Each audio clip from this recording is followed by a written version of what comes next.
Olá! As mulheres brasileiras estão empreendendo mais. Nos últimos 2 anos, os negócios femininos cresceram 40%. Mas, apesar desse aumento e também apesar de elas serem a maioria da população, elas ainda sofrem preconceito e têm muitos desafios em um meio considerado predominantemente masculino. O Sebrae aponta que 66% das empresas no país são lideradas por homens. O que está por trás desses dados? É sobre isso que eu converso agora com a Juliana Vanin, que é economista e fundadora da Nós Pesquisa Inteligência, e com a Mariane Carneiro da Cunha, fundadora do Movimento Expansão.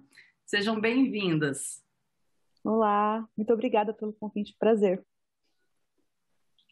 Olá, é um prazer estar aqui com vocês. Obrigada pelo convite, Karine. Prazer é nosso. Bom, vocês fizeram por meio de uma parceria, de uma pesquisa bastante relevante no último ano, que deu até origem a um prêmio sobre negócios inspiradores femininos que vocês criaram, uma pesquisa sobre o panorama desse universo, né, do empreendedorismo feminino. Eu queria saber primeiro de você, Juliana, qual o perfil dessas mulheres que decidem empreender atualmente? Quais as principais motivações delas? Bom, a gente fez uma pesquisa que conversamos tanto com empreendedoras quanto com mulheres que têm o desejo de empreender. Essa pesquisa foi feita pela nós, pelo Movimento de Expansão e também pelo Empreendedoras Maduras, acho que é legal a gente citar. E aí, assim, uma das principais pontos interessantes da pesquisa que a gente observou foi que a motivação dessas mulheres em empreender está muito vinculada à realização pessoal. Acho que a gente entende que todos os preconceitos enfrentados pelas mulheres no mercado de trabalho, os desafios que elas enfrentam, o empreendedorismo é um dos caminhos que elas podem quebrar esse estereótipo e realizar alguma coisa com desejo e com um propósito que cabe dentro dos objetivos pessoais dessas mulheres. Em segundo lugar, foi a busca por melhor qualidade de vida e flexibilidade, porque também a gente observa que a dupla jornada profissional é um grande desafio para as mulheres. Então, esses dois principais motivos foram os que a gente mais percebeu como destaque para essas empreendedoras. Esses motivos, então, eles são maiores do que uma necessidade de complementar uma renda, do que a necessidade mesmo de ter recursos. Então, na nossa pesquisa, apenas 21% das mulheres falaram que empreenderam pelo motivo de buscar aumentar a renda ou complementar a renda. É claro que quando a gente pensa que a gente fez uma pesquisa durante o cenário da pandemia e com o aumento da taxa de desemprego, esse motivo também é válido. É claro que a empreendedora precisa buscar renda ou no mercado de trabalho, as mulheres, ou empreendendo. Mas a escolha pelo empreendedorismo não é por esse motivo em si, ela vem de outros fatores. Um dado, por exemplo, interessante, deixa eu só pegar aqui, é que dessas mulheres que a gente consultou, 68% delas são responsáveis pela metade ou mais da renda das famílias. 27%, então mais de uma em cada 4 mulheres, é a única responsável pela renda familiar.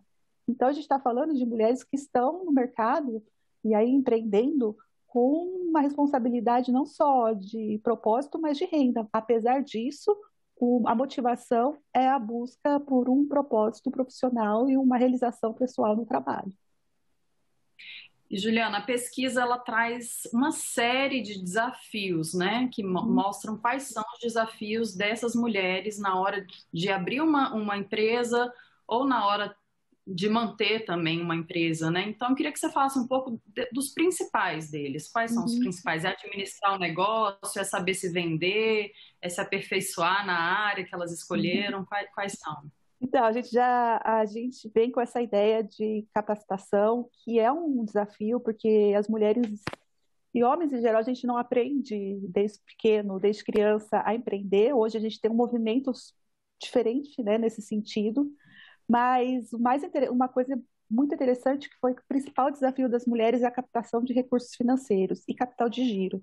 78% das mulheres afirmaram que a captação de recursos é muito difícil ou difícil e desafiador. Além disso, que eu já citei, a dupla jornada profissional também é um desafio para essas mulheres. Então, a gente vê que a gente junta dois desafios que geram um preconceito, que vem de uma questão que cria uma grande barreira para as mulheres se desenvolverem como empreendedoras, e que acaba estagnando o crescimento delas no seu negócio. E aí a gente também questionou, e aí a Mari pode comentar um pouco mais, sobre como que elas conseguem esses recursos, quais são as fontes de recursos dessas mulheres. E aí os dados são bastante impactantes.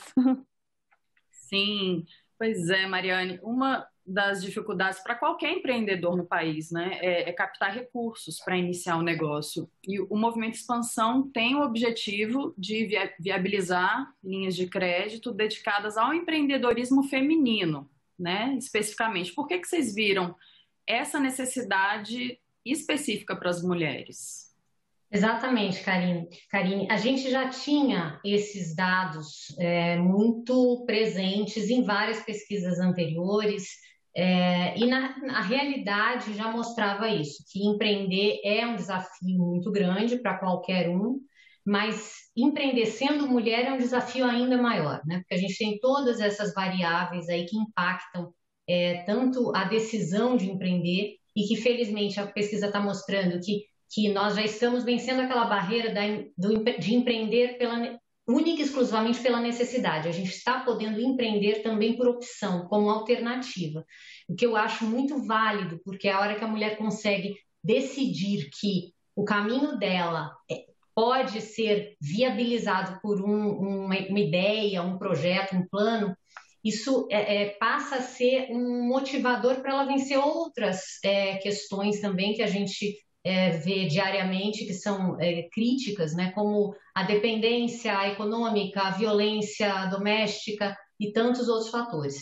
O movimento surgiu muito, eu sou empreendedora, e identificando todos esses pontos, né, ao longo do tempo, essa jornada tão desafiadora, eu entendi que a gente precisa fortalecer a sociedade de modo que a gente consiga trazer o debate, né, para fazer com que esse debate por crédito e pela viabilização dos negócios fundados, geridos por mulheres, se tornar mais presente. Eu acho que a gente precisa debater isso e precisa entender quais são os gaps que levam a essa estagnação do sistema financeiro em relação a linhas de crédito para mulheres.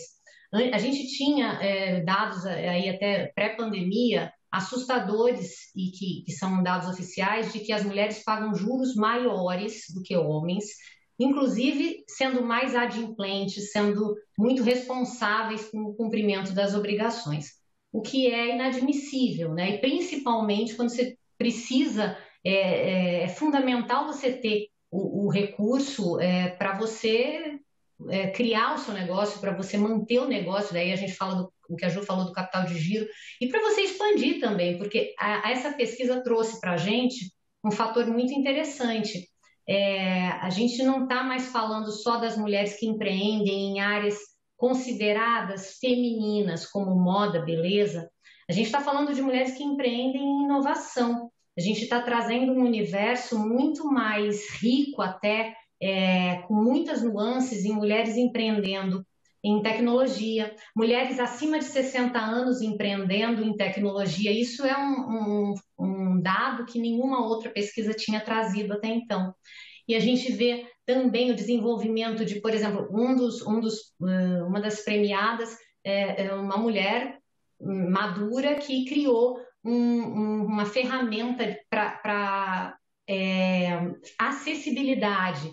Então, também é uma inovação, um ganho muito grande para essa área do empreendedorismo feminino. A gente tem criatividade e falta crédito. Para todos os negócios que nós vimos, e foram muitos, e aí vou trazer, a gente ficou muito feliz porque foram 264 negócios inscritos, e foi muito difícil, depois a Ju pode confirmar, foi muito difícil a gente tirar 14 e depois 6, porque eram negócios riquíssimos em inovação, em criatividade, em inclusão, que é uma coisa que a gente busca também, e está entendendo que hoje a mulher negra, o empreendedorismo da mulher negra que é maioria hoje no Brasil, também está se fortalecendo, só que falta crédito. Eu repito sempre isso, e é por isso que o movimento está buscando a abertura desses canais, essa discussão maior, para ver se a gente tem como contribuir para que o sistema financeiro, né, abra maiores possibilidades aí do crédito direcionado para a mulher, porque a pesquisa trouxe um outro ponto, que foi as mulheres que empreendem, elas captam recursos dentro da própria família, ou são aqueles recursos próprios que você guardou ao longo da vida para você abrir o seu negócio. Então, eu acho que é um cenário interessante para a gente poder se aprofundar. Sim, com certeza. E como é que vocês avaliam esse preconceito contra as mulheres na hora de pedir crédito ou de se vender para um potencial investidor? Se alguns estudos internacionais até mostram justamente que investir em uma empresa fundada por uma mulher gera mais retorno financeiro, né, do que uma fundada por homem. Parece que é mais que o dobro de receita que retorna, né? Como é que vocês avaliam isso, Juliana? Como é que você avalia isso? Eu acho que são dados contraditórios, né? Exatamente como a Mariane falou, até o histórico das mulheres de inadimplência é melhor que o dos homens em geral, e não existe uma explicação racional, vamos dizer assim, que justifique o porquê que o acesso ao crédito para as mulheres é mais complicado. Só para ter uma ideia dos dados que a Mariane comentou, das mulheres, da nossa pesquisa, 2 em cada 100 empreendedoras apenas começaram um negócio com linha de crédito para empreendedor.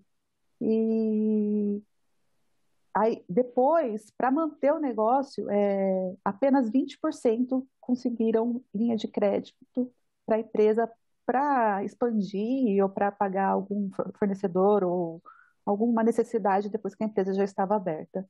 Esses dados chamam muita atenção, né? São muito significativos.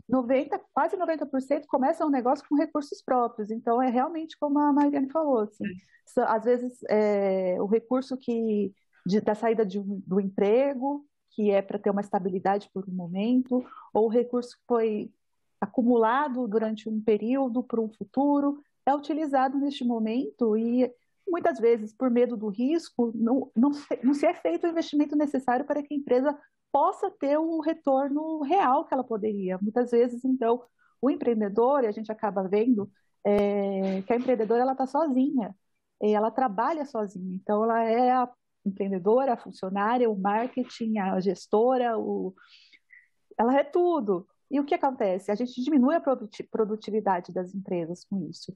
Por quê? Porque a empreendedora não tem um dinheiro para investir na divulgação, no aumento da produtividade, na contratação de funcionários, que às vezes não adianta a gente ter só uma ótima ideia, que a gente está vendo aqui, que a gente conseguiu entender várias ótimas ideias, a gente não tem um recurso para investir e para propiciar que esse negócio funcione. Então, eu acho que a gente precisa olhar de uma forma, não como um empreendedorismo de raça, assim, de emoção, assim, de empenho, mas um empreendedorismo realmente que a gente invista e aumente para gerar novos empregos. Mulheres empreendendo, além de trazer mais retorno, elas impactam o seu entorno de uma forma muito positiva, porque elas são a grande maioria dos responsáveis pelas famílias, então ela impacta a vida dos filhos, da comunidade à sua volta, da família, porque geralmente elas cuidam das pessoas próximas da família. Tem um impacto educacional, de trazer recursos à sua volta também para a educação ali no entorno. Então, a gente está falando de um investimento que não é só para o sucesso da empresa, é um investimento que traz retorno para toda a comunidade do entorno, para toda a sociedade, exatamente. Né? Eu diria até, complementando, Karine, que a situação ela é cultural, né? Ela é estrutural. Eu acho que a questão da mulher aí, quando a gente fala do porquê, os porquês, né? Por que é diferente, eu acho que é estrutural. E quando a gente fala do empreendedorismo feminino, do empreendedorismo da mulher, mais do que a gente falar de gênero, a gente está falando de inclusão socioeconômica. Ele é um potencial gigantesco, né, de movimentação de economia que está sendo negligenciado quando a gente não abre canais que possibilitem esses investimentos, porque a gente vê na pesquisa também que muitas desistiram ou não tomaram a decisão de empreender única e exclusivamente porque não conseguiram esse capital inicial para começar. Então, quando a gente fala de inclusão socioeconômica e a gente fala de impacto na sociedade, é um debate que tem que ser aprofundado. Ele tá ganhando força nesse momento, eu estou entendendo que a gente está conseguindo levar isso adiante por várias iniciativas que estão surgindo em favor, né, do empreendedorismo feminino, mas é um debate que tem que ser aprofundado e medidas têm que ser tomadas. A gente está em contato com muitas instituições para que a gente realmente possa fortalecer. Se existe algum gap que deve ser preenchido e deve ser atendido, existem inúmeras iniciativas que hoje fortalecem o empreendedorismo feminino através de capacitação, através de educação financeira, que é super importante. A gente sabe que esse é um fator determinante para a boa gestão de um negócio. E quando a gente vê o impacto que a Juliana falou, diretamente em saúde, educação e na melhoria do entorno próximo, é o que o Brasil precisa. A gente precisa olhar para esses pontos, principalmente. Educação e saúde é o que vai permitir que as próximas gerações estejam mais conectadas com a realidade global, né? Que a gente possa, de fato, passar para um estágio de desenvolvimento estruturado. E eu acho que é isso que a gente está tentando fazer através, né, desses debates que estão sendo fortalecidos hoje. E eu acho que mostrar, divulgar essas experiências, essas iniciativas, assim como vocês estão fazendo quando criam esse prêmio, isso vai fortalecer também, isso vai fomentar, né? Vai ajudar a outras mulheres e a própria sociedade quebrar esses preconceitos, né, Juliana? Assim, então, só citando algumas que nem a Mari comentou, assim, um destaque da pesquisa foi essa questão sobre inovação. A gente teve 2 premiadas, né, acima de 60 anos, e que o senso comum diz que mulher está fora de tecnologia, pessoas mais velhas estão longe da tecnologia e da inovação, e a gente teve a Veronique, da Ocolive, que é uma empresa de moradia compartilhada, toda online, muito legal, e a Rebeca, da Ploy Pernas para Quem Te Quero, que é essa sobre acessibilidade para cadeirantes, super interessante o projeto. Só citando 2 aqui, a gente teve várias premiadas muito legais, a gente acaba quebrando esses estereótipos de que e entrando em áreas que parece que estão longe da realidade feminina. Não estão. O que falta é divulgação, é apoio, é crédito, é visibilidade mesmo, e é o que a gente está buscando fazer aqui, juntando forças para que isso aconteça. Exatamente, porque a criatividade está aí, né? Elas têm. Exatamente. E falando menos daquele empreendedorismo por necessidade, o empreendedorismo por opção, nem sempre é possível, mas já que ele às vezes é a única opção e o empreendedorismo acontece por esse motivo, como dar sustentação para que ele se torne uma opção e se torne realmente um movimento que traga inclusão para essa família, para essa mulher, para a sua comunidade. Então, a gente precisa pensar de uma forma como que esse empreendedorismo pode impactar positivamente toda a sua volta de uma forma mais, com os olhos mais abertos, vamos dizer assim, com menos senso comum e preconceito contra as mulheres empreendedoras. E Mariane, como é que essas mulheres que querem empreender podem ser candidatas a essas linhas de crédito? Como é que é na prática que funciona? Na prática é muito difícil, porque nós temos poucas iniciativas, né? Algumas que são maiores, mas aí você tem um processo como a demanda é alta, né? E as mulheres também não têm muito conhecimento de como buscar, porque como isso não é divulgado e a gente não tem esse debate mais aberto, as mulheres também não têm ideia e conhecimento de quais são os caminhos para chegar no crédito. A gente tem iniciativas muito interessantes, que são iniciativas até de fundo privado, hoje já atuando, tem uma iniciativa que eu acompanho mais de perto, que é o Fundo Dona de Mim, que é para microcrédito, é voltado para microcrédito, e outras em paralelo que têm esse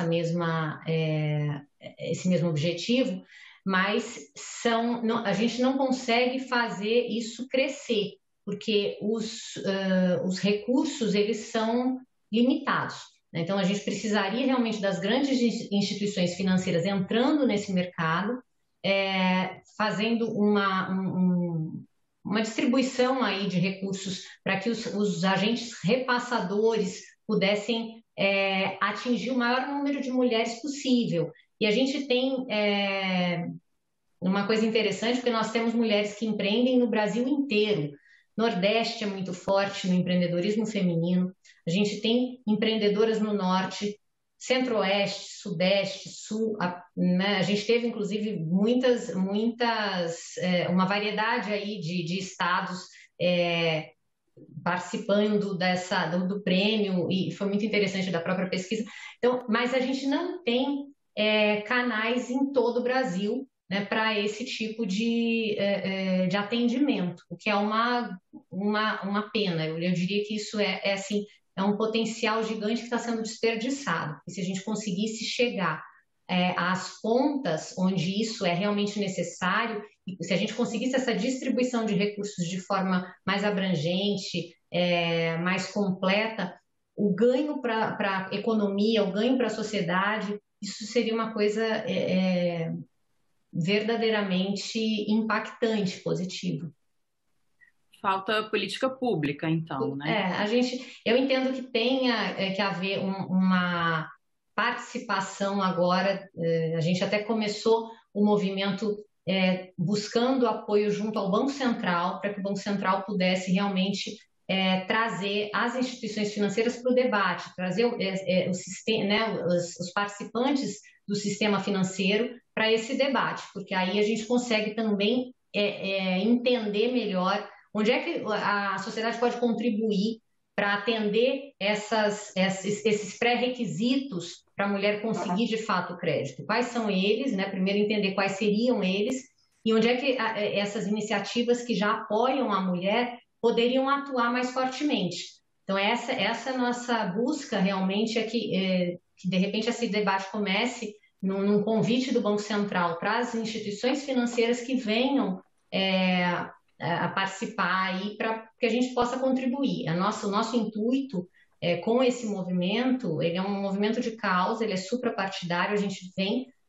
tendo uma boa interlocução, inclusive com parlamentares, levando isso ao conhecimento de muitas deputadas federais, senadoras. A gente está tentando fazer uma explanação do que é necessário, do que a gente está buscando, mas eu acho que você falou um ponto importantíssimo. Política pública para fortalecer o empreendedorismo da mulher é essencial. A gente precisa começar a olhar para isso, porque é um fator determinante para o desenvolvimento da sociedade como um todo. Uhum. E vocês acham que a tendência é que acreditam que esse cenário melhore daqui para frente para as mulheres? Juliana, você acredita nisso? A gente espera e está trabalhando para isso, né? Vamos dizer. A gente espera que a gente consiga, quando eu digo a gente mulheres, não só nós aqui que realizamos a pesquisa e todos os apoiadores, a gente conseguiu, além das 3 realizadoras e aí o grupo, a gente trouxe outras instituições parceiras para nos apoiar, e a ideia é que a gente acredita que isso junto a gente pode levantar a discussão e trazer proposições e argumentos mais concretos para que mostre que isso precisa mudar. Assim como você perguntou por que isso acontece, por que as mulheres têm menos investimento, menos crédito, e a gente não tem uma resposta, é exatamente por isso. Então, por que elas têm? Então, vamos pensar em soluções para que isso não aconteça, e aí sim a gente mostra os resultados desse investimento nas mulheres. A gente sabe e a gente está trabalhando para que isso mude. Acreditamos que o cenário possa mudar, né? A gente trabalha para isso. Eu acho que o que precisa agora é fazer exatamente o que vocês também estão fazendo, trazendo luz para essa questão, né? Eu acho que quanto mais a gente puder debater isso, quanto mais a gente puder trazer para a sociedade civil essa discussão, para que a gente possa entender o que está acontecendo e contribuir da forma que der, né? Nas iniciativas que já existem e outras que possam ser criadas, contribuir para que isso possa realmente ser um ganho, né? Um ganho global, um ganho social, e trazendo a mulher para dentro, trazendo a mulher para dentro da economia, para dentro do sistema financeiro, trazendo a mulher realmente como uma parte fundamental e integrante da geração de renda, da geração de emprego no país. A gente está tentando fazer isso, começando por aqui, trazendo isso, trazendo a conversa, o debate, a discussão, reforçando a necessidade. Eu vejo que já temos uma estrada percorrida que não tinha sido ainda explorada. Então, a tendência, eu sou otimista, muito otimista, eu acho que a gente pode ir adiante, pode avançar com isso, com grandes ganhos para todos. Com certeza, seria bom para todo mundo. Bom, a gente encerra por aqui. Muito obrigada pela participação de vocês duas, Juliana e Mariane. E eu também agradeço a você que nos assistiu. Se você quiser rever essa entrevista, acesse o nosso site senado.leg.br/tv ou o nosso canal no YouTube. Lá você também encontra nossos outros programas. Até o próximo Cidadania Mulher.